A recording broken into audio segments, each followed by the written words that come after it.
Hi my dear students, ನಿಮಗೆಲ್ಲರೂ ಕೂಡ Drona coaching classes Rampur taluk Molakalmuru ಜಿಲ್ಲಾ ಚಿತ್ರದುರ್ಗದ ವತಿಯಿಂದ ಇವತ್ತಿನ ವಿಶೇಷವಾಗಿರ್ತಕ್ಕಂಥ ವಿಡಿಯೋ ಏನಪ್ಪ ಅಂತಂದರೆ ದ್ರೋಣ ಟ್ಯಾಲೆಂಟ್ ಅವಾರ್ಡ್ ಅಂದರೆ ದಿನಾಂಕ 22/3/2026 ರವಿವಾರದಂದು ನಡೆಯುವಂಥ ರಾಜ್ಯ ಮಟ್ಟದಲ್ಲಿ ಇರುವಂಥ ಒಂದು ವಿಶೇಷವಾಗಿರ್ತಕ್ಕಂಥ ಒಂದು ಕಾರ್ಯಕ್ರಮ ಯಾವುದಂದರೆ ದ್ರೋಣ ಟ್ಯಾಲೆಂಟ್ ಅವಾರ್ಡ್ ಒಂದು ಕಾರ್ಯಕ್ರಮವನ್ನು 22ನೇ ತಾರೀಕು ಮಾರ್ಚ್ ಸಂಡೇ ದಿವಸ ಇರುವಂಥ ಒಂದು ವಿಶೇಷವಾಗಿರ್ತಕ್ಕಂಥ ಕಾರ್ಯಕ್ರಮ ಆಗಿರ್ತದೆ. ಈ ಒಂದು ಕಾರ್ಯಕ್ರಮದ ದಿವಸ ಮಕ್ಕಳಿಗೆ ವಿಶೇಷವಾಗಿರ್ತಕ್ಕಂಥ ಆಯ್ದ ಮಕ್ಕಳನ್ನು ಅಂದರೆ ಟ್ಯಾಲೆಂಟೆಡ್ ಇರುವಂಥ ಒಂದು ಮಕ್ಕಳನ್ನು ಗುರುತಿಸಿ ಅವರಿಗೆ ಸ್ಕಾಲರ್ಶಿಪ್ಪನ್ನು ಕೊಡುವಂಥ ವ್ಯವಸ್ಥೆಯನ್ನು ನಮ್ಮ Drona educational and rural development trust ವತಿಯಿಂದ ಮಾಡ್ತಾ ಇದ್ದೇವೆ. ಓಕೆ, ಇದಕ್ಕೆ ಪರೀಕ್ಷೆಯ ಮಾಧ್ಯಮ ಕನ್ನಡ ಮತ್ತು ಇಂಗ್ಲೀಷಲ್ಲಿ ಇರುತ್ತೆ. ಯಾರು ಈ ಪರೀಕ್ಷೆಯನ್ನು ಬರೀಬೋದು ಅನ್ನೋದಾದರೆ ಪ್ರಸ್ತುತವಾಗಿ ಅಂದರೆ ಈ ವರ್ಷ 3 ಮತ್ತು 4ನೇ ಕ್ಲಾಸ್ ಓದ್ತಕ್ಕಂಥ ಮಕ್ಕಳು ಈ ಪರೀಕ್ಷೆಯನ್ನು ಬರೀಬೋದು. ಅವ್ರಿಗೆ ವಿಷಯವಾರು ಏನೆಲ್ಲ ಪ್ರಶ್ನೆಗಳನ್ನು ಕೇಳಲಾಗುತ್ತೆ ಅಂದರೆ ಕನ್ನಡದ ವಿಷಯದ ಮೇಲೆ ಒಂದು 10 ಪ್ರಶ್ನೆಗಳನ್ನು ಕೇಳಲಾಗುತ್ತೆ, ಇಂಗ್ಲೀಷ್ ವಿಷಯದ ಮೇಲೆ 10 ಪ್ರಶ್ನೆಗಳನ್ನು, ಗಣಿತದ ಮೇಲೆ 10 ಮತ್ತು ಸಮಾಜ ವಿಜ್ಞಾನಕ್ಕೆ ಸಂಬಂಧಪಟ್ಟಂತೆ 10 ಮತ್ತು GK IQ ಸಂಬಂಧಪಟ್ಟಂತೆ 10 ಪ್ರಶ್ನೆಗಳನ್ನು ಕೇಳಲಾಗುತ್ತೆ. ಒಟ್ಟು 50 ಪ್ರಶ್ನೆಗೆ ನಾವು ಪ್ರಶ್ನೆ ಪತ್ರಿಕೆಯನ್ನು ರೆಡಿ ಮಾಡಿರ್ತೀವಿ. 50 ಪ್ರಶ್ನೆ ಪತ್ರಿಕೆಯಲ್ಲಿ ನಾವು ಇವತ್ತಿನ ದಿವಸ ಏನು ನೋಡ್ತಾ ಇದ್ದೀವಿ ಅಂತಂದರೆ ಗಣಿತ ವಿಷಯಕ್ಕೆ ಸಂಬಂಧಪಟ್ಟಂತೆ ಯಾವ ಥರನಾಗಿ ಪ್ರಶ್ನೆ ಬರ್ಬೋದು ಅನ್ನೋದನ್ನು ಮಾಡಲ್ ಒಂದು ಕ್ವಶನ್ ಪೇಪರನ್ನು ನಾನು ಇವತ್ತು ನಿಮ್ಮ ಎಕ್ಸ್ಪ್ಲೇನ್ ಮಾಡ್ತಾ ಇದ್ದೀನಿ.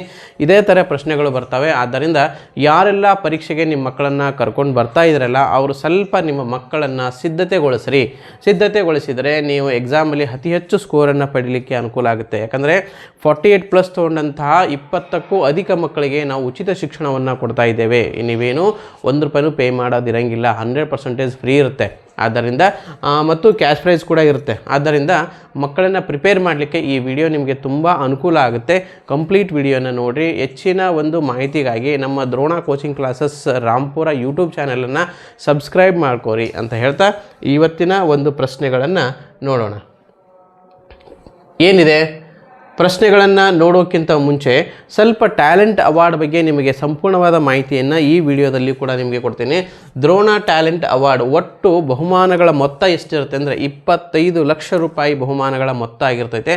ಇದು ರಾಜ್ಯ ಮಟ್ಟದ ದ್ರೋಣ ಟ್ಯಾಲೆಂಟ್ ಅವಾರ್ಡ್ ಆಗಿದ್ದು ಇದರಲ್ಲಿ ಪರೀಕ್ಷೆ ದಿನಾಂಕ ಎಂದಿರ್ತಪ್ಪ ಅನ್ನೋದಾದರೆ 22ನೇ ಮಾರ್ಚ್ 2026 ರವಿವಾರ ದಿವಸ ಮಕ್ಕಳಿಗೆ ಶಾಲೆಗೆ ಹೋಗುವಂಥ ಮಕ್ಕಳಿಗೆ ತೊಂದರೆ ಆಗಬಾರ್ದು ಅನ್ನೋ ಒಂದು ನಿಟ್ಟಿನಲ್ಲಿ ರವಿವಾರ ದಿವಸ ನಾವು ಎಕ್ಸಾಮನ್ನು ಹಮ್ಮಿಕೊಂಡಿದ್ದೇವೆ.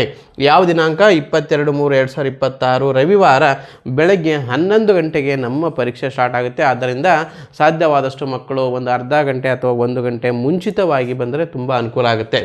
ಓಕೆ, ರಾಜ್ಯ ಮಟ್ಟದ ದ್ರೋಣ ಟ್ಯಾಲೆಂಟ್ ಅವಾರ್ಡನ್ನು ಯಾವ ಮಕ್ಕಳಿಗೆ ಅಂದರೆ ಪ್ರಸ್ತುತ 3 ಮತ್ತು 4ನೇ ತರಗತಿ ಓದುತ್ತಿರತಕ್ಕಂಥ ವಿದ್ಯಾರ್ಥಿಗಳಿಗಾಗಿ ಈ ಒಂದು ರಾಜ್ಯ ಮಟ್ಟದ ದ್ರೋಣ ಟ್ಯಾಲೆಂಟ್ ಅವಾರ್ಡ್ ಎಕ್ಸಾಮನ್ನು ಮಾಡಲಾಗಿರ್ತದೆ. ಒಟ್ಟು ಶಿಷ್ಯ ವೇತನದ ಮೊತ್ತ 25 ಲಕ್ಷ ರೂಪಾಯಿ ಆಗಿರ್ತದೆ ಟೋಟಲಿ. ಈ ಒಂದು ಎಕ್ಸಾಮ್ನಲ್ಲಿ ಫಸ್ಟ್ ಬಂದಂಥ ಮಕ್ಕಳಿಗೆ ಎಲ್ಲ ಎಷ್ಟು ಜನ ಫಸ್ಟ್ ಎಕ್ಸಾಮ್ಗೆ ಬಂದಿರ್ತಾರೆ ಆ ಮಕ್ಕಳಲ್ಲಿ ಫಸ್ಟ್ ರ್ಯಾಂಕನ್ನು ತೆಗೆದುಕೊಂಡಂಥ ಒಂದು ಮಕ್ಕಳಿಗೆ ಪ್ರಥಮ ಬಹುಮಾನವಾಗಿ 50,000 ರೂಪಾಯಿ, ದ್ವಿತೀಯ ಬಹುಮಾನವಾಗಿ 40,000, ನೆಕ್ಸ್ಟ್ 30,000, 20,000, 10,000 ಈ ಥರನಾಗಿ ಪ್ರೈಸನ್ನು ಕೊಡಲಾಗುತ್ತೆ. ಈ 50,000ಅಲ್ಲಿ 5,000 ರೂಪಾಯಿ ಏನಿರುತ್ತೆ ನಗದು ಬಹುಮಾನ ಅಂದರೆ ಅವತ್ತೇ ನಿಮಗೆ ಕ್ಯಾಶ್ ಪ್ರೈಸ್ ಆಗಿ ಕೊಡ್ತೀವಿ.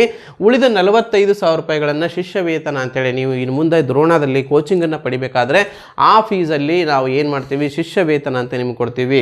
2ನೇ ಬಹುಮಾನದಲ್ಲಿ 40,000 ರೂಪಾಯಿ, ಅದರಲ್ಲಿ 4,000 ರೂಪಾಯಿ ನಗದು ಬಹುಮಾನ, ಉಳಿದಂಥ 36,000 ರೂಪಾಯಿ ಶಿಷ್ಯ ವೇತನ ಅಂತ ಕೊಡ್ತೀವಿ. 3ನೇ ಪ್ರೈಸಲ್ಲಿ 30,000 ರೂಪಾಯಿ, ಅದರಲ್ಲಿ 3,000 ರೂಪಾಯಿ ಶಿಷ್ಯ ವೇತನ, 3,000 ರೂಪಾಯಿ ಕ್ಯಾಶ್ ಪ್ರೈಸನ್ನು ಕೊಟ್ಟು 27,000 ರೂಪಾಯಿ ಶಿಷ್ಯ ವೇತನವನ್ನು ಕೊಡ್ತೇವೆ. 4th ಪ್ರೈಸಲ್ಲಿ 2,000 ರೂಪಾಯಿಯನ್ನು ಬಹುಮಾನ ಕೊಟ್ಟು 18,000 ರೂಪಾಯಿ ಶಿಷ್ಯ ವೇತನವನ್ನು ಕೊಡ್ತೇವೆ. 5th ಪ್ರೈಸಲ್ಲಿ 1,000 ರೂಪಾಯಿ ನಗದು ಬಹುಮಾನ ಕೊಟ್ಟು 9,000 ರೂಪಾಯಿ ಶಿಷ್ಯ ವೇತನ ಅಂತೇಳಿ ಕೊಡ್ತೀವಿ. ಓಕೆ, ಇಲ್ಲಿ ಪ್ರೈಸಸ್ಗಿಂತಲೂ ವಿಶೇಷವಾಗಿ ಪಾಲಕರು ಗಮನಿಸಬೇಕಾಗಿದ್ದು ಏನಂದರೆ ನಿಮ್ಮ ಮಕ್ಕಳನ್ನು ಸ್ಪರ್ಧೆಗೆ ಇಳಿಸೋದು ತುಂಬ ಇಂಪಾರ್ಟೆಂಟ್ ಇದೆ. ಆ ಮಕ್ಕಳಿಗೆ ಪ್ರೈಸ್ ದೊಡ್ಡದೇ ಆಗಿರಲಿ ಚಿಕ್ಕದೇ ಆಗಿರಲಿ ಆ ನಂತರ ಈ ಒಂದು ಕಾಂಪಿಟೇಟಿವ್ ಎಕ್ಸಾಮಲ್ಲಿ 22ನೇ ತಾರೀಕಿಗೆ ನಡೆಯುವಂಥ ಎಕ್ಸಾಮ್ನಲ್ಲಿ ಭಾಗವಹಿಸಿರ್ತಕ್ಕಂಥ ಪ್ರತಿ ಮಗುವಿಗೂ ಕೂಡ ಸರ್ಟಿಫಿಕೇಟನ್ನು ಕೂಡ ನಾವು ಕೊಡ್ತೇವೆ ಭಾಗವಹಿಸಿದ್ದಕ್ಕಾಗಿ. ಆದ್ದರಿಂದ ಆ ಮಗು ಆ ಒಂದು ಏಜಲ್ಲಿ ಒಂದು ರಾಜ್ಯ ಮಟ್ಟದ ದ್ರೋಣ ಟ್ಯಾಲೆಂಟ್ ಅವಾರ್ಡಲ್ಲಿ ಎಷ್ಟನೇ ರ್ಯಾಂಕ್ ಬರುತ್ತೆ ಅನ್ನೋದು ಕೂಡ ವಿಶೇಷವಾಗಿರ್ತಕ್ಕಂಥದ್ದು.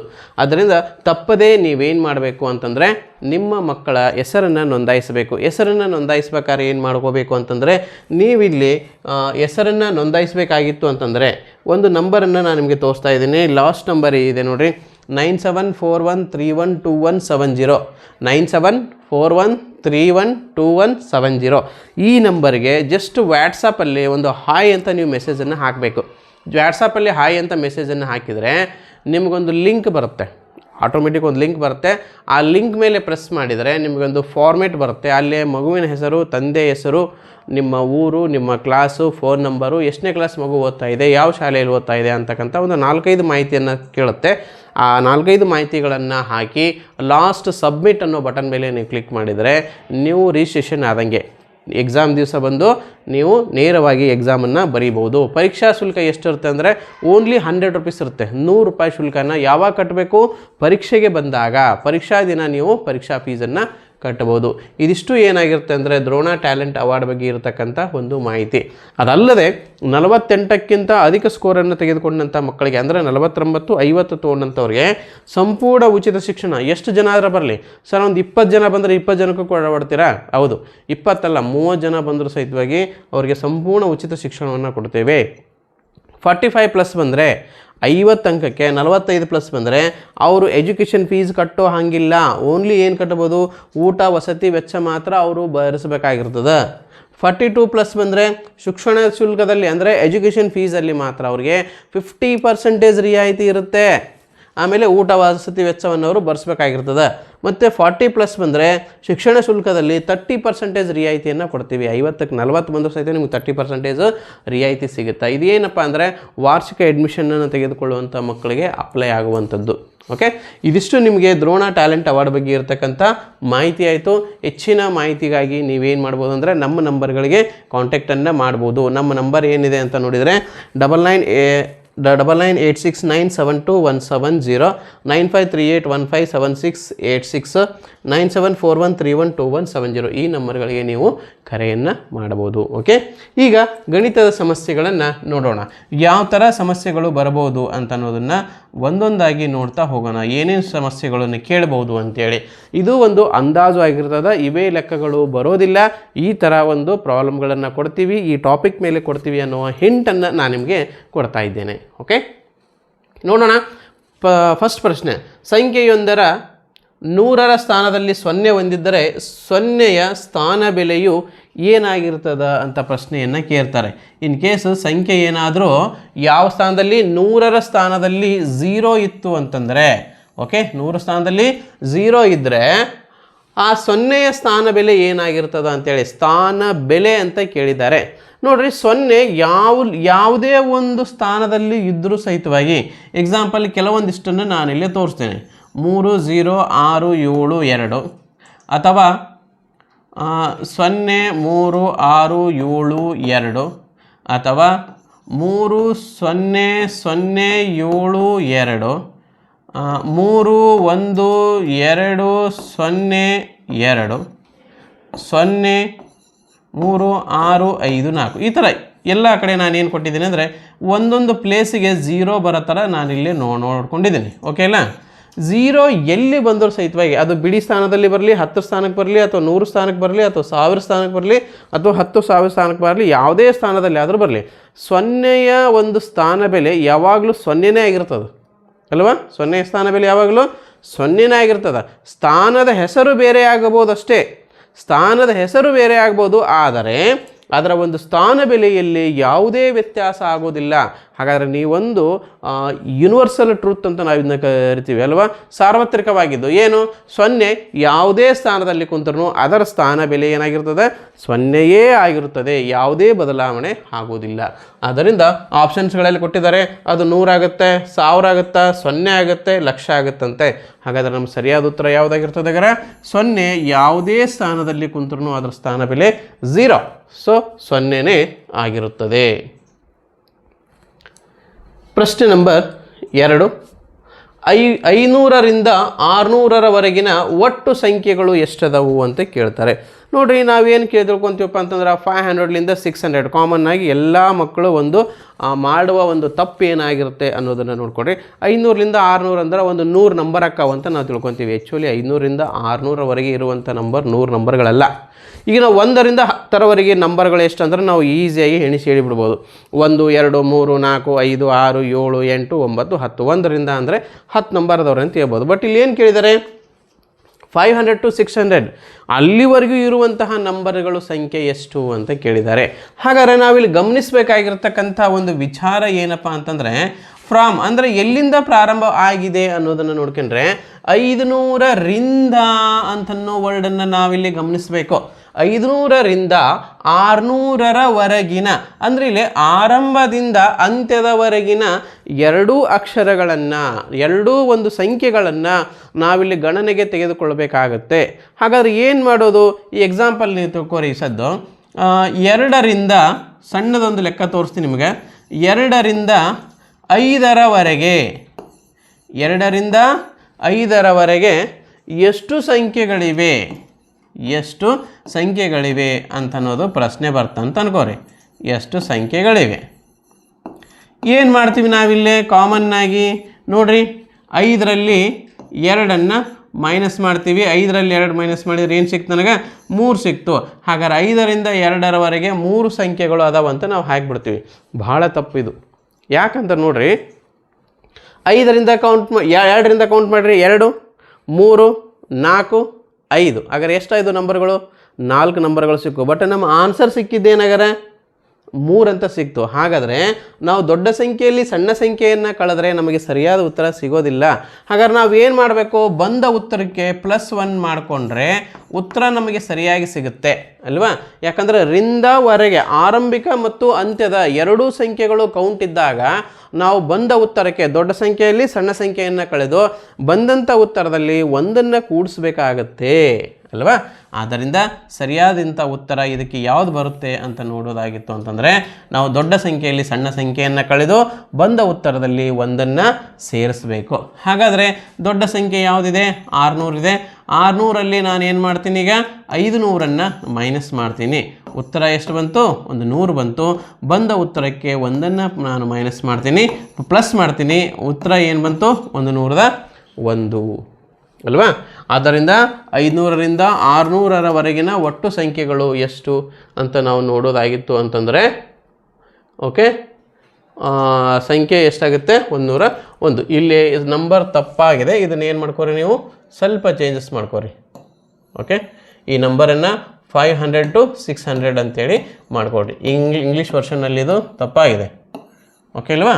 ಆದ್ದರಿಂದ 500 to 600ವರೆಗೆ find the total numbers from 500 to 600 ಅಂತ ಅದರಲ್ಲಿ ಸ್ವಲ್ಪ ಕರೆಕ್ಷನ್ ಮಾಡ್ಕೊರಿ. ಅಂದರೆ ಟೋಟಲ್ ನಂಬರ್ಸ್ ಎಷ್ಟಾಯ್ತಾಗಾರ? 101. ನೆಕ್ಸ್ಟ್ ಪ್ರಶ್ನೆಯನ್ನು ನೋಡೋಣ. ಓಕೆ, 84,926ರಲ್ಲಿ 8 ಮತ್ತು 4ರ ಮುಖ ಬೆಲೆಗಳ ವ್ಯತ್ಯಾಸ ಅಂತ ಕೇಳಿದ್ದಾರೆ. ಏನು? Find the difference of face value of 8 and 4 in the number 84,926 ಅಂತ ಲೆಕ್ಕವನ್ನು ಕೇಳಿದ್ದಾರೆ. ಏನು? ಈ ಒಂದು ಕೊಟ್ಟಂಥ ಸಂಖ್ಯೆಯಲ್ಲಿ ಕೊಟ್ಟಂಥ ಒಂದು ನಂಬರನ್ನು ಕೊಟ್ಟಿದ್ದಾರೆ. ಏನು ಕೊಟ್ಟಿದ್ದಾರೆ? 84,926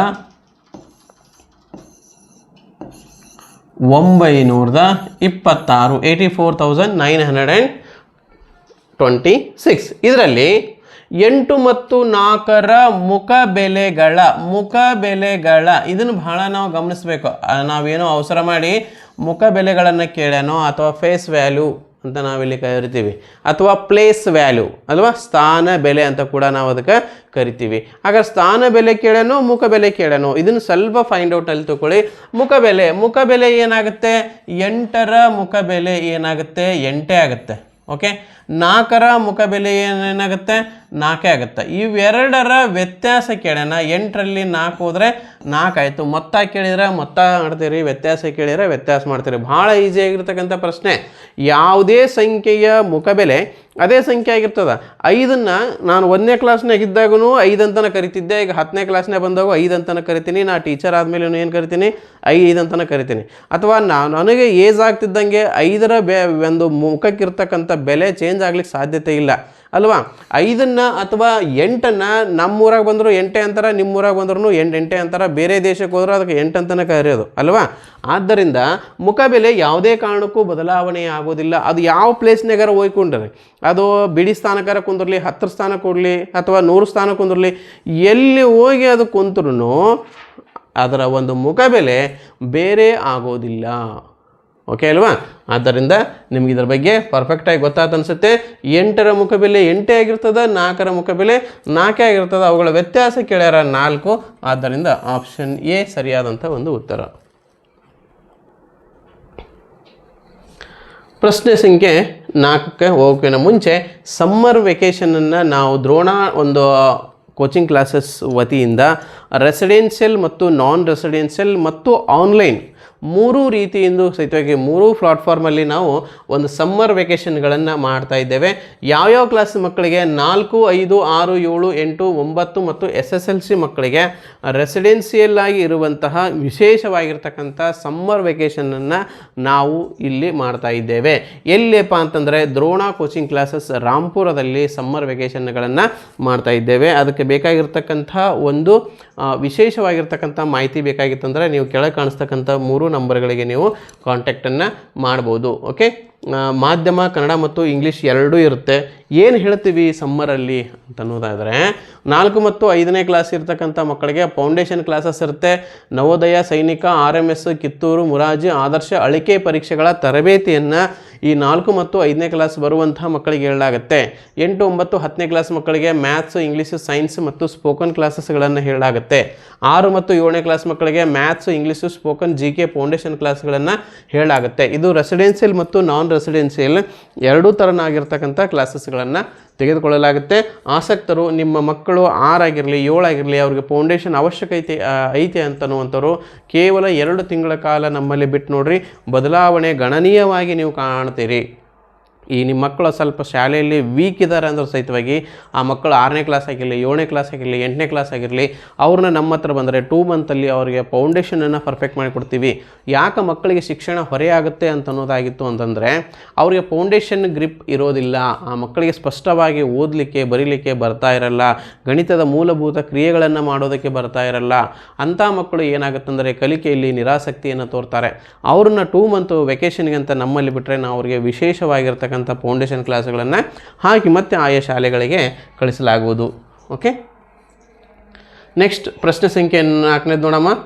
8095ರ 1000 ಸ್ಥಾನದ ಅಂದಾಜು ಎಷ್ಟಾಗುತ್ತೆ ಅಂತ ಪ್ರಶ್ನೆಯನ್ನು ಕೇಳಿದ್ದಾರೆ. ಓಕೆ, 8095 ಇದರಲ್ಲಿ 1000 ಸ್ಥಾನದಲ್ಲಿರುವಂತಹ ಅಂಕಿಯ 8095 ಇದರಲ್ಲಿ 1000 ಸ್ಥಾನದ ಅಂದಾಜು ಮಾಡಿರಿ. 1000 ಸ್ಥಾನಕ್ಕೆ ಇದನ್ನು ಅಂದಾಜು ಮಾಡಿರಿ. 1000 ಸ್ಥಾನ ಅಂತ ನೋಡಿದರೆ ಬಿಡಿ 10, 100, 1000 ಈ ಸ್ಥಾನಕ್ಕೆ ನಾವು ಅಂದಾಜನ್ನು ಮಾಡ್ತೀವಿ. ಅಂದಾಜು ಮಾಡಬೇಕಾದ್ರೆ ನಿಯಮ ಇದೆ, 2 ನಿಯಮ ಇರತಕ್ಕಂಥದ್ದು. ಏನು? ಯಾವ ಸಂಖ್ಯೆಯನ್ನು ಅಂದಾಜು ಮಾಡಲು ಹೇಳಿರುತ್ತಾರೆಯೋ ಆ ಸಂಖ್ಯೆಯ ಹಿಂದಿನ ಸಂಖ್ಯೆಯನ್ನು ನಾವು ನೋಡ್ಕೋಬೇಕು. ಫಸ್ಟ್ ನಿಯಮ ಅಲ್ವಾ. ಯಾವ ಸಂಖ್ಯೆಗೆ 1000 ಸ್ಥಾನಕ್ಕೆ ಅಂದಾಜು ಮಾಡಲು ಹೇಳ್ಯಾರಂದ್ರೆ ಅದರ ಹಿಂದಿನ ಒಂದು ಸ್ಥಾನದ ಒಂದು ನಾವು ನೋಡ್ಕೋಬೇಕು. ಹಿಂದಿನ ಸ್ಥಾನದಲ್ಲಿರುವಂಥ ಸಂಖ್ಯೆ ಯಾವುದಿದೆ ಅಂತ ನೋಡ್ತೀವಿ. ಹಿಂದಿನ ಸ್ಥಾನದಲ್ಲಿರುವ ಸಂಖ್ಯೆಯು 0, 1, 2, 3, 4 ಈ ಸಂಖ್ಯೆಗಳಿದ್ದರೆ ಆ ಎಲ್ಲ ಸಂಖ್ಯೆಗಳನ್ನು 0 ಮಾಡ್ಕೋರಿ. ಏನಿದ್ರೆ 0, 1, 2, 3, 4 ಇದ್ದರೆ 0 ಐತೆ. ಆದ್ದರಿಂದ ನಾನು 3 ಸಂಖ್ಯೆ ಅದಾವ, 3ನ್ನು 0ನ್ನು ನಾನು ಬರ್ಕೊತೀನಿ. ಆ ಅಂದಾಜಿಸಲು ಹೇಳಿರ್ತಕ್ಕಂಥ ಸಂಖ್ಯೆಯನ್ನು ಯಥಾವತ್ತಾಗಿ ಬರ್ಕೊತೀವಿ. ಅಂದರೆ ಇದರ ಒಂದು ಅಂದಾಜು ಬೆಲೆ ಎಷ್ಟಾಗುತ್ತಾಗಾರೆ 8000 ಆಗುತ್ತೆ. ಸರ್ 4ಕ್ಕಿಂತ ದೊಡ್ಡದಾಗಿದ್ದರೆ ಅಂದಾಜಿಸಲು ಹೇಳಿರ್ತಕ್ಕಂಥ ಸಂಖ್ಯೆಯ ಹಿಂದಿನ ಸಂಖ್ಯೆ ಏನಾದರೂ 4ಕ್ಕಿಂತ ದೊಡ್ಡದಾಗಿದ್ದರೆ, ಇನ್ ಕೇಸ್ ಇದೇ ಸಂಖ್ಯೆ 0 ಬದಲಿ 8695 ಅಂತಿದ್ದರೆ ಅಲ್ವಾ, ಅಂದಾಜಿಸಲು ಇರ್ತಕ್ಕಂಥ ಹಿಂದಿನ ಸ್ಥಾನವನ್ನು ನೋಡ್ತೀವಿ. ಈ ಸಂಖ್ಯೆ ಏನೈತೆ 4ಕ್ಕಿಂತ ದೊಡ್ಡದೈತೆ. 4ಕ್ಕಿಂತ ದೊಡ್ಡದಿದ್ದಾಗ ಏನು ಮಾಡಬೇಕು? ಇವುಗಳನ್ನು 3 0 ಬರ್ಕೊಂಡು ಈ ಸ್ಥಾನಕ್ಕೆ +1 ಮಾಡಬೇಕು. ಇದಕ್ಕೆ ಯಾವಕ ಅಂದಾಜಿಸಲು ಹೇಳಿದ ಸಂಖ್ಯೆಗೆ +1 ಮಾಡಿದರೆ ಇದು 9 ಆಗುತ್ತೆ. ಅಂದರೆ ಇದು 9000ಕ್ಕೆ ಹತ್ತಿರ ಐತೆ, ಇದು 8000ಕ್ಕೆ ಹತ್ತಿರ ಐತೆ ಅಂತ ಅರ್ಥ. ಅಂದಾಜು ಮೀನ್ಸ್ ಸಮೀಪದ ಸಂಖ್ಯೆ ಅಂತ ಅರ್ಥ ಅಷ್ಟೇ. ಓಕೆ, ಇದಕ್ಕೆ ನಿಮಗೆ ಪ್ರಶ್ನೆಯಲ್ಲಿ ಕೇಳಬೇಕಾಗಿತ್ತು ಅಂತಂದರೆ ಸಮೀಪ ಬೆಲೆಯನ್ನು ಕಂಡುಹಿಡಿಯಿರಿ ಅಂತಲೂ ಕೇಳ್ಬೋದು. ಓಕೆ, ಅಂದಾಜು ಬೆಲೆ ಅಂದ್ರೆ ಒಂದೇ, ಸಮೀಪ ಬೆಲೆ ಅಂದ್ರೂ ಒಂದೇ. ಪ್ರಶ್ನೆ ಸಂಖ್ಯೆ 5, 1689 ಇದು 3765ಕ್ಕಿಂತ ಎಷ್ಟು ಚಿಕ್ಕದಿದೆ?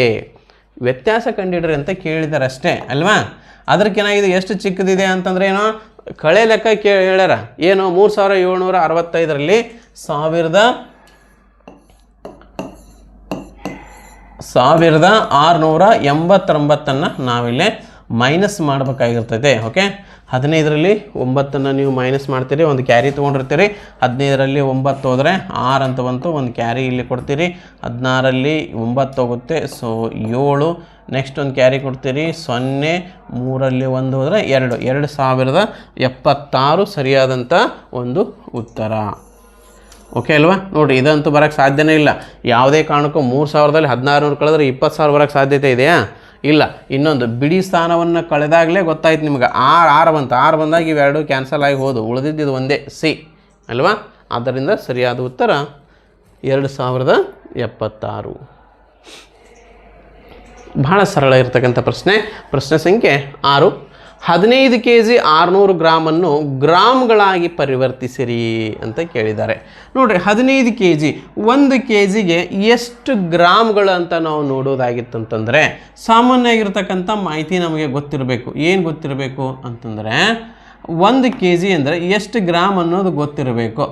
1 kg is equal to 1 kg ಏನಾದರೂ ತೊಂಬರಿ, ಬೇಳೆ ಸಕ್ಕರೆ ಏನು ತೊಂಬಂದ್ರೂ 1 kg ಅಂತಂದರೆ 1000 ಗ್ರಾಮ್ ಅದು ಹೊಂದಿರ್ತದೆ. 1 kg ಅಂದರೆ ಎಷ್ಟಿರುತ್ತೆ? 1000 ಗ್ರಾಮ್. ಹಾಗಾದ್ರೆ 15 kg ಅಂದರೆ ಎಷ್ಟಾಗುತ್ತೆ? 15 × 1000 ಅಲ್ವಾ. 15 × 1000 ಅಂತಂದರೆ 15,000 ಗ್ರಾಮ್ ಇದು ಆಗುವಂಥದ್ದು. ಹಾಗಾದ್ರೆ ಮಿಕ್ಕಿದ್ದು ಎಷ್ಟು ಉಳಿತು? ಮಿಕ್ಕಿದ್ದು 600 ಗ್ರಾಮ್ ಉಳಿತಲ್ಲ. 15 kg ಅಂದರೆ 15,000 ಗ್ರಾಮ್ ಆಯಿತು, ಪ್ಲಸ್ 600 ಗ್ರಾಮ್, ಪ್ಲಸ್ 600 ಗ್ರಾಮನ್ನು ನೀವು ಪ್ಲಸ್ ಮಾಡ್ಕೊತೀರಿ. ಹಾಗಾದ್ರೆ ಎರಡೂ ಸೇರಿದರೆ 15,600 ಗ್ರಾಮ್ ಇರುವಂಥದ್ದನ್ನು ನಾವಿಲ್ಲಿ ಮನಗಾಣ್ತೇವೆ. ಆದ್ದರಿಂದ ಸರಿಯಾದಂಥ ಉತ್ತರ 15,600 ಗ್ರಾಮ್. ಇಲ್ಲಿ ಕೆ ಜಿ ಕೊಟ್ಟಾರ ನೋಡ್ರಿ, ಮೂಲಮಾನವನ್ನು ಭಾಳ ಅಬ್ಸರ್ವ್ ಮಾಡ್ಕೋಬೇಕು. 15,600 ಅಂತ ಕೊಟ್ಟಾರ, ಉತ್ತರ ಬಂದೈತೆ. ಬಟ್ ಇಲ್ಲಿ ಏನು ಕೊಟ್ಟಾರ? 15,600 kg ಅಂತ ಕೊಟ್ಟಿದ್ದಾರೆ. ಒಳ್ಳೆ ತಪ್ಪು ಉತ್ತರ. ಆದ್ದರಿಂದ ಇದು ತಪ್ಪಾಗುತ್ತೆ, ಇವೆರಡು ಕೂಡ ತಪ್ಪಾಗಿದೆ. ಸರಿಯಾದ ಉತ್ತರ 15,600 ಗ್ರಾಮ್. ಮುಂದಿನ ಪ್ರಶ್ನೆ. Okay, Drona Navodaya academy. Okay, ನಿಮಗೆ ಇನ್ನೊಂದು ವಿಶೇಷವಾಗಿರ್ತಕ್ಕಂಥ ಮಾಹಿತಿಯನ್ನು ಕೊಡಲೇಬೇಕು. ಏನಪ್ಪ ಅಂತಲೇ ಹೇಳಿದರೆ, ನಮ್ಮ ದ್ರೋಣ ಕೋಚಿಂಗ್ ಕ್ಲಾಸಸ್ ರಾಂಪುರದ ಉಪಶಾಖೆ ಒಂದಿದೆ. ಉಪಶಾಖೆ ಎಲ್ಲಿದೆ ಅಂತ ಅನ್ನೋದಾಗಿತ್ತಂದರೆ ದ್ರೋಣ ನವೋದಯ ಅಕಾಡೆಮಿ ಹಿರೇಹೆಮ್ಮಿಗನೂರು ಅಂದರೆ ಹೊಳಲ್ಕೆರೆ ತಾಲೂಕಿನಲ್ಲಿ ಬರ್ತಕ್ಕಂಥದ್ದು. ದಾವಣಗೆರೆ ಜಿಲ್ಲೆಯಲ್ಲಿ ಇರುವಂಥವ್ರಿಗೆ ಮತ್ತು ಹೊಳಲ್ಕೆರೆ, ಚಿಕ್ಕಮಗಳೂರು ಮತ್ತು ಶಿವಮೊಗ್ಗ ಈ ಒಂದು ಭಾಗದ ಜನಕ್ಕೆ ಈಸಿ ಆಗಲಿ, ಒಂದು ಆ ಮಕ್ಕಳಿಗೆ ಭಾಳ ಹತ್ತಿರ ಆಗಲಿ ಅಂತೇಳಿ ಹಿರೇಹೆಮ್ಮಿಗನೂರು ಸುಸಜ್ಜಿತವಾಗಿರ್ತಕ್ಕಂಥ ಅತ್ಯುತ್ತಮ ವ್ಯವಸ್ಥೆಯನ್ನು ಹೊಂದಿರತಕ್ಕಂಥ ಒಂದು ಶಾಲಾ ಕಟ್ಟಡವನ್ನು ಹೊಂದಿರತಕ್ಕಂಥ ಒಂದು ವಿಶೇಷವಾಗಿರ್ತಕ್ಕಂಥ ಶಾಖೆಯನ್ನು ನಾವು ನಿಮಗೆ ಎಲ್ಲಿ ಕೊಡ್ತಾ ಇದ್ದೀವಿ ಅನ್ನೋದಾದರೆ ಹಿರೇಹೆಮ್ಮಿಗನೂರು ಅನ್ನುವಂಥ ಒಂದು ಪ್ಲೇಸಲ್ಲಿ ನಾವು ನಿಮಗೆ ಕೊಡ್ತಾ ಇದ್ದೀವಿ. ಯಾವ ತಾಲೂಕು ಅಂದರೆ ಹೊಳಲ್ಕೆರೆ ತಾಲೂಕು. ಈ ಕಡೆ ಚಿಕ್ಕಜಾಜೂರಿನಿಂದ ಬರುವಂಥವ್ರಿಗೆ ಕೇವಲ 10 ಕಿಲೋಮೀಟರ್ ಅಂತರದಲ್ಲಿ ನಮ್ಮದೊಂದು ಶಾಖೆ ಇದೆ. ಚಿಕ್ಕಜಾಜೂರು ಮತ್ತು ಹೊಳಲ್ಕೆರೆ ಆ ಒಂದು ಭಾಗದಿಂದ ಬರುವಂಥವ್ರಿಗೆ ಕೇವಲ 10 ಕಿಲೋಮೀಟರ್ ಅಂತರದಲ್ಲಿ ಇರ್ತಕ್ಕಂಥದ್ದು. ಮತ್ತು ಸಂತೆಬೆನ್ನೂರು ಭಾಗದಿಂದ ಬರ್ತಕ್ಕಂಥವ್ರಿಗೆ ಕೇವಲ 7 ರಿಂದ 8 ಕಿಲೋಮೀಟರ್ ಅಂತರದಲ್ಲಿ ಈ ಒಂದು ಹಿರೇಹೆಮ್ಮಿಗನೂರು ಶಾಖೆಯನ್ನು ನಾವು ಕಾಣ್ತೇವೆ. ಇಲ್ಲಿ ಕೂಡ ಒಂದು ಟ್ಯಾಲೆಂಟ್ ಅವಾರ್ಡ್ ಎಕ್ಸಾಮನ್ನು ಮಾಡ್ತೀವಿ. ಯಾವ ದಿನಾಂಕ ಅಂದರೆ 29/3/2026 ರವಿವಾರ ದಿವಸ ಬೆಳಗ್ಗೆ 11 ಗಂಟೆಗೆ. 29ನೇ ತಾರೀಕು, 22ನೇ ತಾರೀಕು ಮೇನ್ ಬ್ರ್ಯಾಂಚ್ ರಾಂಪುರದಲ್ಲಿರುತ್ತೆ, 29ನೇ ತಾರೀಕು ಸಬ್ ಬ್ರ್ಯಾಂಚ್ ಆಗಿರ್ತಕ್ಕಂಥ ಹಿರೇಹೆಮ್ಮಿಗನೂರಲ್ಲಿರುತ್ತೆ. ಸರ್ ನಾವು ಎರಡೂ ಬ್ರ್ಯಾಂಚಲ್ಲಿ ಎಕ್ಸಾಮನ್ನು ಬರಿಬೋದಾ? ಎರಡೂ ಬ್ರ್ಯಾಂಚಲ್ಲಿ ಎಕ್ಸಾಮನ್ನು ಬರಿಬೋದು. ನೀವು ಯಾವ ಶಾಖೆಯಲ್ಲಿ ಬೇಕಾದ್ರೂ ಅಡ್ಮಿಷನ್ಗಳನ್ನು ತೆಗೆದುಕೊಳ್ಳಬಹುದು. ಆಯ್ಕೆ ನಿಮ್ಮದೇ ಆಗಿರ್ತದೆ, ಎಲ್ಲಿ ಬೇಕಾದ್ರೂ ನೀವು ಅಡ್ಮಿಷನನ್ನು ತೊಗೋಬೋದು. ಓಕೆ, ನೀವು ಇಲ್ಲಿ ಬಹುಮಾನ ವಿನ್ನಾಗಿ ಅಲ್ಲೇ ಅಡ್ಮಿಷನ್ ತೊಗೊಳಕ್ಕೂ ಬರುತ್ತೆ, ಅಥವಾ ಅಲ್ಲೇ ಬಹುಮಾನ ವಿನ್ನಾಗಿ ಇಲ್ಲಿ ಅಡ್ಮಿಷನ್ ತೊಗೊಳಕ್ಕೂ ಬರುತ್ತೆ. ದ್ರೋಣ ಟ್ಯಾಲೆಂಟ್ ಅವಾರ್ಡ್ 2026 ಒಟ್ಟು ಶಿಷ್ಯ ವೇತನದ ಮೊತ್ತ ಎಷ್ಟಿದೆ ಅಂತ ಕೇಳಿದರೆ ಅಲ್ಲಿ 11 ಲಕ್ಷ ರೂಪಾಯಿ ಒಟ್ಟು ಶಿಷ್ಯ ವೇತನದ ಮೊತ್ತ. ಅಲ್ಲಿ ಕೂಡ ಫಸ್ಟ್ ಪ್ರೈಸ್ 50,000, ಸೆಕೆಂಡ್ 40,000, 30,000, 20,000, 10,000 ರೂಪಾಯಿ ಪ್ರೈಸನ್ನು ಇರುತ್ತೆ. ಓಕೆ, ಇಲ್ಲಿ ಪರೀಕ್ಷೆ ಬರೆಯುವಂಥ ಸ್ಥಳ ಎಲ್ಲಿ ಅಂತ ಕೇಳಿದರೆ ಶ್ರೀ ಕಲ್ಲೇಶ್ವರ ಪಬ್ಲಿಕ್ ಶಾಲೆ, ಹಿರೇಹೆಮ್ಮಿಗನೂರು, ತಾಲೂಕು ಹೊಳಲ್ಕೆರೆ, ಜಿಲ್ಲಾ ಚಿತ್ರದುರ್ಗ. ಈ ಒಂದು ಪ್ಲೇಸಲ್ಲಿ ನೀವು ಎಕ್ಸಾಮನ್ನು ಬರೀಬೋದು. ಹಾಗಾದರೆ ಇಲ್ಲಿ ನೀವು ನೋಂದಣಿ ಮಾಡ್ಕೊಳ್ಳೋದು ಹೇಗೆ ಅಂತ ನೋಡಿದರೆ ಫಸ್ಟ್ ನಂಬರ್ 9538157686 ಇದೆಯಲ್ಲ, ಈ ನಂಬರ್ಗೆ ವ್ಯಾಟ್ಸಪ್ಪಲ್ಲಿ ಜಸ್ಟ್ ನೀವು ಹಾಯ್ ಅಂತ ಹಾಕಿದರೆ ನಿಮಗೊಂದು ರಿಪ್ಲೈ ಬರುತ್ತೆ. ಆ ರಿಪ್ಲೈ ಮೇಲೆ ಕ್ಲಿಕ್ ಮಾಡಿರಿ, ಆ ಒಂದು ಲಿಂಕ್ ಬರುತ್ತೆ. ಲಿಂಕ್ ಮೇಲೆ ಕ್ಲಿಕ್ ಮಾಡಿದರೆ ಒಂದು ಅಪ್ಲಿಕೇಶನ್ ಫಾರ್ಮ್ ಬರುತ್ತೆ. ಅಲ್ಲಿ ಮಗುವಿನ ಹೆಸರು, ತಂದೆ ಹೆಸರು, ಊರು, ನಿಮ್ಮ ಕ್ಲಾಸು ಮತ್ತು ಫೋನ್ ನಂಬರನ್ನು ಹಾಕಿ ಸಬ್ಮಿಟ್ ಮಾಡಿದರೆ ಇಲ್ಲಿ ಕೂಡ ನೀವು ಎಕ್ಸಾಮ್ಗೆ ಜಾಯಿನ್ ಆಗ್ಬೋದು. ಇಲ್ಲಿ ವಿಶೇಷವಾಗಿರ್ತಕ್ಕಂಥದ್ದು ಏನಪ್ಪ ಅಂತ ನೋಡಿದರೆ ವಿದ್ಯಾರ್ಥಿ ವೇತನವನ್ನು ಪ್ರೈಸಸ್ಗಳನ್ನು ಕೊಡೋದಲ್ಲದೆ ಆ ಒಂದು ದಿವಸ ಸಂಪೂರ್ಣ ಅಂದರೆ 48+ ಒಂದು ಸ್ಕೋರನ್ನು ಮಾಡಿರ್ತಕ್ಕಂಥ ಮಕ್ಕಳಿಗೆ ಸಂಪೂರ್ಣ ಉಚಿತ ಶಿಕ್ಷಣ ನೀಡುವುದರ ಜೊತೆಗೆ ಪ್ರತಿ ಮಕ್ಕಳಿಗೂ ಕೂಡ ಒಂದು ಸೈಕಲನ್ನು ಕೂಡ ನಾವು ಗಿಫ್ಟಾಗಿ ನೀಡ್ತಾ ಇದ್ದೇವೆ. ಆ ಮಕ್ಕಳಿಗೆ 20 ಮಕ್ಕಳಿಗೆ ಸೈಕಲನ್ನು ಗಿಫ್ಟ್ ಕೊಡ್ತಾ ಇದ್ದೇವೆ. ಇಲ್ಲಿ ಫಸ್ಟ್ ಪ್ರೈಸ್ ನೋಡ್ರಿ 5,000 ರೂಪಾಯಿ ನಗದು ಬಹುಮಾನ, 50,000 ರೂಪಾಯಿದಲ್ಲಿ 5,000 ನಗದು ಬಹುಮಾನ, 45,000 ಶಿಷ್ಯ ವೇತನ ಮತ್ತು ಒಂದು ಸೈಕಲ್ ಕೂಡ ಆ ಮಕ್ಕಳಿಗೆ ನೀಡಲಾಗುತ್ತೆ. ಒಟ್ಟು 21 ಸೈಕಲ್ಗಳನ್ನು ಆ ಒಂದು ಸ್ಪರ್ಧೆಯಲ್ಲಿ ಭಾಗವಹಿಸಿರ್ತಕ್ಕಂಥ ಮಕ್ಕಳಿಗೆ ವಿಶೇಷವಾದ ಬಹುಮಾನವನ್ನು ನೀಡಲಾಗಿರುತ್ತೆ. ಆದ್ದರಿಂದ ಬಹಳಷ್ಟು ಮಕ್ಕಳು, ಎಲ್ಲ ಮಕ್ಕಳು ಇದರ ಒಂದು ಸದುಪಯೋಗವನ್ನು ತೆಗೆದುಕೊಳ್ಬೇಕು ಅಂತ ಹೇಳ್ತಾ ಈ ಒಂದು ನಮ್ಮ ಶಾಖೆಯ ಅಂದರೆ ರಾಂಪುರ ಶಾಖೆಯ ದ್ರೋಣ ಕೋಚಿಂಗ್ ಕ್ಲಾಸಸ್ನ ಏಕೈಕ ಉಪಶಾಖೆ ಯಾವುದಾದ್ರೂ ಇದ್ದರೆ ಅದು ಹಿರೇಹೆಮ್ಮಿಗನೂರಲ್ಲಿರ್ತಕ್ಕಂಥ ಶಾಖೆ ಮಾತ್ರ. ಅದನ್ನು ಹೊರತುಪಡಿಸಿದರೆ ಯಾವುದೇ ನಮ್ಮ ಉಪಶಾಖೆಗಳು ಇರುವುದಿಲ್ಲ. ಓಕೆ, ನೆಕ್ಸ್ಟ್ ಸರಳೀಕರಣದ ಮೇಲೆ ಒಂದು ಪ್ರಶ್ನೆ ನಾನು ಕಡ್ಡಾಯವಾಗಿ ಕೇಳ್ತೀನಿ ಎಕ್ಸಾಮಲ್ಲಿ. ನಾಳೆ ಬರುವಂಥ ಒಂದು ಪರೀಕ್ಷೆಯಲ್ಲಿ ಸರಳೀಕರಣದ ಮೇಲೆ ಏನಿರುತ್ತೆ ನೋಡಿರಿ. ಸರಳೀಕರಣವನ್ನು ಮಾಡಬೇಕಾದ್ರೆ ಮೊದಲು ನಾವು ಯಾವ್ಯಾವ ಕ್ರಿಯೆಗಳನ್ನು ಫಸ್ಟ್ ಮಾಡಬೇಕು ಅನ್ನೋದನ್ನು ನೋಡೋಣ. 15 - 3 + 14 / 7 × 4 - 2 ಅಂತ ಇದೆ. ಸರಳೀಕರಣ ಪ್ರಕ್ರಿಯೆಯಲ್ಲಿ ಮೊದಲು ನಾವು ಮಾಡಬೇಕಾಗಿದ್ದ ಕ್ರಿಯೆ ಯಾವುದಂತ ಕೇಳಿದರೆ ಭಾಗಾಕಾರ ಪ್ರಕ್ರಿಯೆಯನ್ನು ಫಸ್ಟ್ ನಾನು ಮಾಡ್ಕೋಬೇಕಾಗುತ್ತೆ. ಹಾಗಾದರೆ ಭಾಗಾಕಾರ ಎಲ್ಲಿದೆ? 14 ಮತ್ತು 7ರ ಮಧ್ಯೆ ಭಾಗಾಕಾರ ಇದೆ. ಈ ಕ್ರಿಯೆ ಫಸ್ಟ್ ಮಾಡ್ಕೋರಿ, ಮಿಕ್ಕಿದ್ದನ್ನು ಯಥಾವತ್ತು ಬರ್ಕೋರಿ. 15 - 3 + 7 1 7 2 ಅಂದರೆ ಇದರಿಂದ ಬಂದಂಥ ಉತ್ತರ ಎಷ್ಟು ನನಗೆ? 2 × 4 -2. ನೆಕ್ಸ್ಟ್ ಮಾಡಬೇಕಾದ ಕ್ರಿಯೆ ಯಾವುದು? ಇಂಟು ಕ್ರಿಯೆಯನ್ನು ನಾವು ಮಾಡಬೇಕು. ಯಾವುದೇ ಲೆಕ್ಕ ಆದರೂ ಹಿಂಗೇನೆ ಸರ್? ಹೌದು, ಯಾವುದೇ ಲೆಕ್ಕ ಆದರೂ ಮೊದಲು ಭಾಗಾಕಾರ ಮಾಡಬೇಕು, ಆಮೇಲೆ ಗುಣಾಕಾರ, ಆಮೇಲೆ ಪ್ಲಸ್ಸು, ಲಾಸ್ಟಿಗೆ ಮೈನಸ್ಸು. ಸರಿ, ಹಾಗಾದರೆ ಗುಣಾಕಾರ ಕ್ರಿಯೆ ಎಲ್ಲಿದೆ ಅಂತ ನೋಡಿದರೆ ಇಲ್ಲಿದೆ. ಆದ್ದರಿಂದ 15 - 3 + 2 4 8 ಆಯಿತು, -2ಕ್ಕೆ -2. ನೆಕ್ಸ್ಟ್ ಮಾಡಬೇಕಾದ ಕ್ರಿಯೆ ಯಾವುದು? ಪ್ಲಸ್ಸನ್ನು ನಾವು ಮಾಡಬೇಕು. ಪ್ಲಸ್ ಮಾಡಬೇಕಾದ್ರೆ ಎಲ್ಲಿದೆ? 15 ಮುಂದೆ ಪ್ಲಸ್ ಇರುವ ಸಂಖ್ಯೆಗಳನ್ನು ಕೂಡಿಸ್ಬೇಕು, ಮೈನಸ್ ಇರುವಂಥ ಒಂದು ಸಂಖ್ಯೆಗಳನ್ನು ಕೂಡಿಸ್ಬೇಕು. 2 ಪ್ಲಸ್ ಇದ್ದರೂ ಕೂಡಿಸ್ಬೇಕು, 2 ಮೈನಸ್ ಇದ್ರೂ ಕೂಡಿಸ್ಬೇಕು ಅಲ್ವಾ? 15 + 8 ಎಷ್ಟಾಗುತ್ತೆ? 23 ಆಯಿತು. -3 -2 ಎರಡನ್ನು ಕೂಡಿಸಿದ್ರೆ ಎಷ್ಟಾಗುತ್ತೆ? -5 ಆಯಿತು. ಈಗ 23ರಲ್ಲಿ 5 ಹೋದರೆ ಬರುವಂಥ ಉತ್ತರ ಎಷ್ಟಾಗುತ್ತೆ? 18 ಸರಿಯಾದಂತಹ ಒಂದು ಉತ್ತರ. ಹಾಗಾದರೆ ಆಪ್ಷನ್ ಸಿ ಸರಿಯಾಗಿದೆ. 18 is right answer.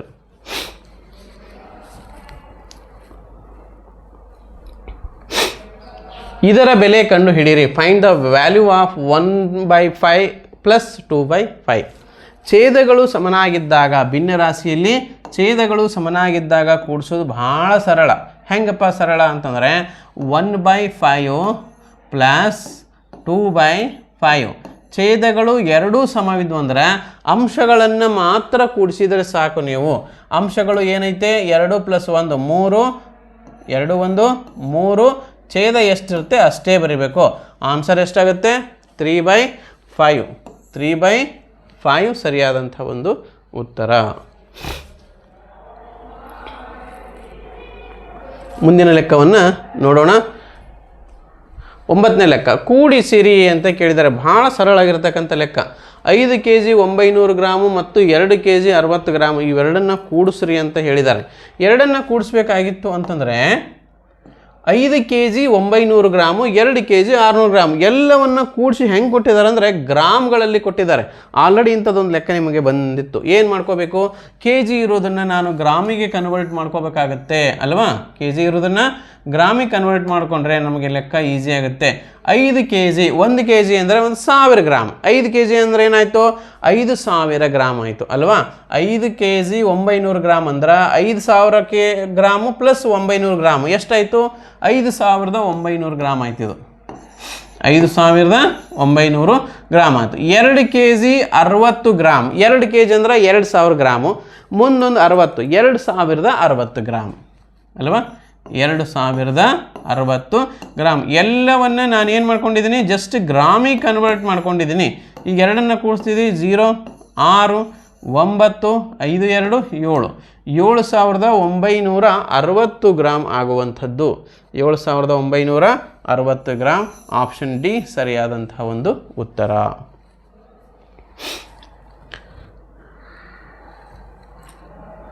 Okay, Drona Navodaya online classes ಕೂಡ ವಿಶೇಷವಾಗಿರ್ತಕ್ಕಂಥದ್ದು ಮಕ್ಕಳೇ. ಯಾರೆಲ್ಲ ದೂರದಲ್ಲಿ ಇರ್ತಿರಲಿಲ್ಲ ಅವ್ರಿಗೆ ನವೋದಯ ಆನ್ಲೈನ್ ಕ್ಲಾಸು ವರ್ಷ ಪೂರ್ತಿ ವಿಶೇಷವಾಗಿರ್ತಕ್ಕಂಥ ಜೂಮ್ ಲೈವ್ ಕ್ಲಾಸನ್ನು ನಾವು ಮಾಡ್ತೇವೆ. ಪ್ರತಿದಿನ ಮಗುವಿಗೆ ತಂದು ಏನೇ ಸಮಸ್ಯೆ ಇದ್ದರೂ ಒಂದು ಶಿಕ್ಷಕರ ಜೊತೆ ನೇರವಾಗಿ ಮಾತನಾಡ್ತಾ ಅವನು ಕ್ಲಾಸಸ್ಗಳನ್ನು ಮಾಡ್ಕೋಬೋದು. ಕೇವಲ ಅಪ್ಲೋಡೆಡ್ ಕ್ಲಾಸಸ್ ಮಾತ್ರ ಅಲ್ಲ, ಅಪ್ಲೋಡೆಡ್ ಕ್ಲಾಸಸ್ಸಿನ ಜೊತೆಗೆ ನಾವೇನು ಮಾಡ್ತೀವಿ, ವರ್ಷ ಪೂರ್ತಿ ಮಕ್ಕಳಿಗೆ ಲೈವ್ ಕ್ಲಾಸಸ್ಸನ್ನು ಕೂಡ ಕೊಡ್ತೇವೆ. ಎಲ್ಲಿ ಸಮ್ಮರ್ ವೆಕೇಷನ್ 2026 ಬೇಸಿಗೆ ತರಬೇತಿ ಶಿಬಿರ ಆನ್ಲೈನ್ ಕ್ಲಾಸಸ್ಸನ್ನು ನಮ್ಮ ಒಂದು ಸಂಸ್ಥೆಯಿಂದ ನಾವು ನಿಮಗೆ ನೀಡ್ತಾ ಇದ್ದೇವೆ. ಯಾವುದ್ರ ಬಗ್ಗೆ, ಸಬ್ಜೆಕ್ಟು ಕನ್ನಡ, ಮ್ಯಾಥ್ಸು, ಇಂಗ್ಲೀಷ್ ವಿಷಯಕ್ಕೆ ಸಂಬಂಧಪಟ್ಟಂತೆ ಆ ಮಕ್ಕಳಿಗೆ ವಿಶೇಷವಾಗಿರ್ತಕ್ಕಂಥ ಕ್ಲಾಸಸ್ಗಳನ್ನು, ನವೋದಯಕ್ಕೆ ಸಂಬಂಧಪಟ್ಟಂಥ ಸಂಪೂರ್ಣ ಕ್ಲಾಸಸ್ಗಳನ್ನು ನೀಡ್ತೇವೆ. ಅದ್ರ ಜೊತೆಗೆ 4th 5th 6th 7th ಸ್ಟೂಡೆಂಟ್ಸ್ಗಳಿಗೆ basic ಕ್ಲಾಸಸ್ಗಳನ್ನು online ಕ್ಲಾಸಸ್ಸಲ್ಲಿ ಕೂಡ ನೀವು ಪಡೆಯಬಹುದು. ಇಲ್ಲಿ ಬರೋಕ್ಕಾಗಲ್ಲ ಅನ್ನುವಂಥವರು ಆನ್ಲೈನ್ ಕ್ಲಾಸಸ್ಗಳನ್ನು, ನವೋದಯ ಸೈನಿಕ ಮುರಾರ್ಜಿ ತರಬೇತಿಯನ್ನು ಕೂಡ ನಮ್ಮಲ್ಲಿ ಆನ್ಲೈನ್ ಕೂಡ ಇರುತ್ತೆ. ಹೆಚ್ಚಿನ ಮಾಹಿತಿಗಾಗಿ 9986972170 9538157686 9741312170 ಈ ನಂಬರ್ಗೆ ನೀವು ಕಾಂಟ್ಯಾಕ್ಟನ್ನು ಮಾಡಿ ಡೀಟೇಲ್ಸನ್ನು ತೊಗೋಬೋದು. ಪ್ರಶ್ನೆ ಸಂಖ್ಯೆ 10. 53 ರೋಮನ್ ನಂಬರ್ನಲ್ಲಿ ಬರೀರಿ ಅಂದರೆ ನೀವು ಹೆಂಗೆ ಬರಿತೀರಿ ಅಂತ ಕೇಳಿದ್ದಾರೆ. 53 ಬರಿಬೇಕಾದ್ರೆ ಮೊದಲು 50ಕ್ಕೆ ಏನಂತಾರ ಅಂತ ನಮಗೆ ಗೊತ್ತಿರಬೇಕು ಅಲ್ವಾ. ಸಾಮಾನ್ಯವಾಗಿ ನಾವೇನು ಕರಿತೀವಿ, 50 ಅನ್ನೋದನ್ನು ಕರಿಬೇಕಾಗಿತ್ತಂದ್ರೆ ಎಲ್ ಅನ್ನೋ ಅಕ್ಷರವನ್ನು ನಾವು 50 ಅಂತ ಕರಿತೀವಿ. ಮುಂದೆ 3 ಅಂದರೆ 3 ಸಾರಿ ನಾವು ಆಯನ್ನು ಬರಿತೀವಿ. L3I ಇದು ಕಾಮನ್ ಆಗಿ ನಿಮ್ಗೆ ಗೊತ್ತಿರಬೇಕು. ಇದಕ್ಕೆ ಒಂದು ಲೆಸನ್ಸೇ ಇದೆ ಹೌದಲ್ವಾ, ಮಾಡ್ಕೋಬೇಕಾಗತ್ತೆ. L3I ಸರಿಯಾದಂಥ ಉತ್ತರ. ಒಂದೇದು ಏನಾಗುತ್ತೆ, ಎಕ್ಸ್ ಅಂದರೆ 10 + 3 ಇದು 13 ಅಂತ ಕೊಡ್ತೈತೆ. ಇದು I3C ಇದನ್ನೇ ತಪ್ಪು. ಆನ್ಸರ್ ಏನಾಗುತ್ತೆ, ಇದು ರಾಂಗ್ ಆಗಿದೆ. ನೆಕ್ಸ್ಟ್ C3I ಸಿ ಅಂತಂದರೆ 103 ಆಯಿತು, ಇದನ್ನು ಕೂಡ ರಾಂಗ್ ಆಯಿತು. ಆದ್ದರಿಂದ ಸರಿಯಾದ ಉತ್ತರ ಆಪ್ಷನ್ ಬಿ ಸರಿಯಾದಂಥ ಒಂದು ಉತ್ತರವಾಗಿದೆ. ಎಲ್ ಬರೆದು 3 ಸಾರಿ I ಬರೆದರೆ L3I ಆಯಿತು. Okay, thank you. ಇವತ್ತಿನ ಒಂದು ವಿಡಿಯೋನ ಸಂಪೂರ್ಣವಾಗಿ ನೋಡಿದ್ದಕ್ಕೆ. ಇದೇ ಥರನಾಗಿ ಕಂಪ್ಲೀಟ್ ವಿಡಿಯೋನ ನೋಡಲಿಕ್ಕೆ ನಮ್ಮ Drona coaching classes Rampur YouTube ಚಾನಲ್ಗೆ ಒಂದು ಸಬ್ಸ್ಕ್ರೈಬ್ ಮಾಡ್ಕೋರಿ ಅಂತ ಹೇಳ್ತಾ ಈ ಒಂದು ದ್ರೋಣ ಟ್ಯಾಲೆಂಟ್ ಅವಾರ್ಡ್ ಬಗ್ಗೆ ನಿಮ್ಮಲ್ಲಿರ್ತಕ್ಕಂಥ ಹೆಚ್ಚು ಜನರಿಗೆ ಈ ಒಂದು ವಿಡಿಯೋನ ಶೇರ್ ಮಾಡಿರಿ ಅಂತ ಹೇಳ್ತಾ. ಯಾಕಂದರೆ ಎಷ್ಟೋ ಮಕ್ಕಳಿಗೆ ಇದು ಬಹಳಷ್ಟು ಹೆಲ್ಪ್ ಆಗುವಂಥದ್ದು. ಎಷ್ಟೋ ಜನಕ್ಕೆ ಕೋಚಿಂಗನ್ನು ಪಡೀಲಿಕ್ಕೆ ಆಗ್ತಾ ಇರಲ್ಲ. ಆ ಮಕ್ಕಳಿಗೆ ಏನಾಗುತ್ತೆ, ಫ್ರೀ ಕೋಚಿಂಗನ್ನು ಪಡೀಲಿಕ್ಕೆ ಬಹಳಷ್ಟು ಇಂಪಾರ್ಟೆಂಟ್ ಆಗಿರ್ತಕ್ಕಂಥ ಒಂದು ವಿಡಿಯೋ ಆಗೈತೆ. ಆ ಮಕ್ಕಳು ಪ್ರಿಪೇರ್ ಆಗಲಿ, ಎಲ್ಲೋ ಒಂದು ಕಡೆ ನೀವು ಮಾಡಿರ್ತಕ್ಕಂಥ ಒಂದು ಸಣ್ಣ ಶೇರ್ ಮಾಡುವಂಥ ಒಂದು ಕೆಲಸ ಆ ಮಕ್ಕಳಿಗೆ ತುಂಬ ಹೆಲ್ಪ್ಫುಲ್ ಆಗುತ್ತೆ. ಆದ್ದರಿಂದ ಸಾಧ್ಯವಾದಷ್ಟು ಜನರಿಗೆ ಈ ಒಂದು ಇದನ್ನು ವಿಡಿಯೋ ಶೇರ್ ಮಾಡಿರಿ ಅಂತ ಹೇಳ್ತಾ, ಹೆಚ್ಚಿನ ಮಾಹಿತಿಗಾಗಿ 9986972170 9538157686 9741312170 ನಂಬರ್ಗೆ ನೀವು ಕಾಂಟ್ಯಾಕ್ಟನ್ನು ಮಾಡಬಹುದು ಅಂತ ಹೇಳ್ತಾ ಇವತ್ತಿನ ವಿಡಿಯೋನ ಮುಗಿಸ್ತಾ ಇದ್ದೀನಿ. ಧನ್ಯವಾದ.